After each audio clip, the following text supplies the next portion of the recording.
পাশাপাশি আমরা তিনটি লেটার দেখতে পাচ্ছি, এইচ এবং ডাবল এল। এখান থেকে দেখুন সোজা করে একটা দাগ দিব এবং এখান থেকে এই এতদূর পর্যন্ত। তাহলে পুরোপুরি সোজা দাগ দেওয়া হলো।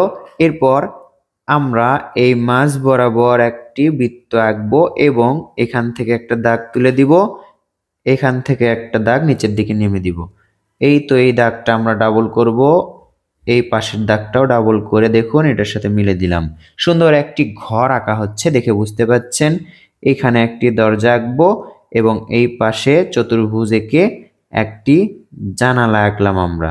এই পাশে আমরা একটি সোজা দাগ দিব, এটার পাশেও একটি সোজা দাগ দিব। এই দাগটা এভাবে মিলে দিব, এটার সাথেও মিলে দিলাম। এখন এটার সাথে মিলে দিলাম। একটু বাড়তি করে আমরা এখানেও আরো একটি দাগ আঁকবো একই রকম করে এবং এটাও এটার সাথে মিলে দিব। এই দাগটা এটার সাথে লেগে দিব। এর মাঝে এভাবে করে গোল দাগ দিতে হবে। তাহলে আঁকা হলো এই পাশে বেড়া। এখন দেখুন এখানেও আমরা কি করব, সোজা দাগ, এভাবে কয়েকটি সোজা দাগ দিয়ে এখানেও আমরা বেড়া আঁকবো। এই দরজা থেকে জিগজাগ করে নিচের দিকে দাগ নিয়ে আসবো। আবার দেখুন এভাবে জিগজাগ করে নিচের দিকে দাগ নিয়ে আসবো।